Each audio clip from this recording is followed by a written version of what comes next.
This is the final video to fix the Realtek PCIe GBE family controller disconnecting problem on Windows. Are you also facing this issue where your internet keeps dropping and the Realtek PCIe GBE network adapter keeps disconnecting? It's really frustrating, especially when you're in the middle of work, streaming, or gaming. This usually happens due to outdated or corrupted network drivers, incorrect power settings, or Windows updates interfering with the network adapter. You may have already watched YouTube videos or seen Facebook posts suggesting complicated solutions, like reinstalling Windows, editing a registry, or downloading multiple driver packs. Most of these steps are confusing and take a lot of time.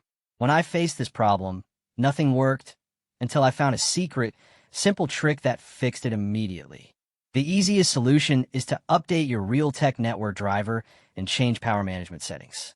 Open Device Manager. Find your Realtek PCIe GBE controller, right-click to update the driver, then go to Properties, Power Management, and uncheck.